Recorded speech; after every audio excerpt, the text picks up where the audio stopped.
A very good morning to everyone.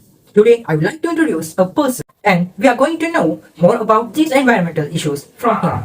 So, a warm welcome to a friend of mine, Mr. Mohandass. Hello everyone. I'm Mohandass from SNK Buntu, school code AEA 2060. So, Mr. Mohandass, let's tell us about waste from household. We all think that it's just a bag of rubbish, but the reality is we only see a tiny fraction of the waste generated by everyday human consumption. Every bag of household waste has produced approximately 70 bags of waste upstream during extraction and production processes. We throw out over 2 billion tons of household waste a year globally. That's more than 60 tons waste every second. There are more than 685 million tons of waste from household so far. 60 tons in 60 seconds? It's unbelievable. So, Mr. Mohandass, how this waste from household to lead environmental issues? Most of the waste goes to landfills or is burnt. Burning waste is the world's largest source of dioxins, which is one of the most toxic chemicals known to science. The burning of waste therefore adds to the problem of air pollution.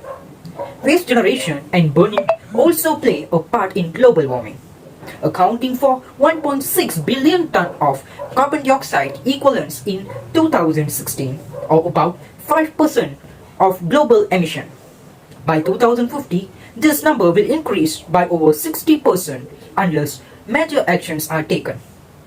There are more than 14 billion tons of carbon dioxide emitted into the atmosphere. Every 4 seconds, someone in the world dies from air pollution, meaning it causes 8.9 million deaths each year. The UN has labeled air pollution the world's worst environmental health risk. So, why don't you tell us about water pollution? We use 4.5 billion cubic meters per year, but maybe not for long. The world could run out of fresh water by 2040. On the other hand, more than 1 million deaths occur from dirty water and related diseases. Moreover, more than 2 billion people are in need of water. So, as my next question, I would like to ask Mr. Mohandass about managing waste. When you think about waste management, the first image you have may be of disposal in a landfill. But there are other, more beneficial ways to handle the problem.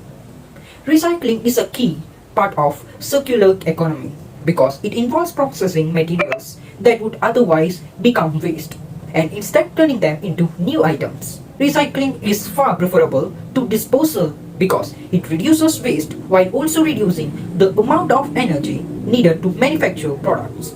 And yet, only 90% of plastic is recycled worldwide. This said, recycling itself requires energy. So, reducing waste and reusing existing items are still preferable options. Recycling is common in wealthier countries, but that's often because they can send their recyclable waste overseas to be processed. Occasionally, that waste isn't entirely recyclable, leaving the receiving countries to bear the burden of waste disposal. For example, Malaysia recently sent back 5 containers of plastic waste to Spain after it was found to be contaminated. To conclude, we can say that humans are major source of environmental issues. Likewise, our activities are the major reason that the level of harmful gases and pollutants have increased in the environment. But now, the humans have taken this problem seriously and now working to eradicate it. For example, since early of May 2023, one of Malaysia's most recognizable chain stores, 99 Speed Mart, has stopped providing plastic bags to its customers. The company has 2,387 outlets all over the country. The decision was made to address environmental concerns associated with plastic pollution. Thank you everyone.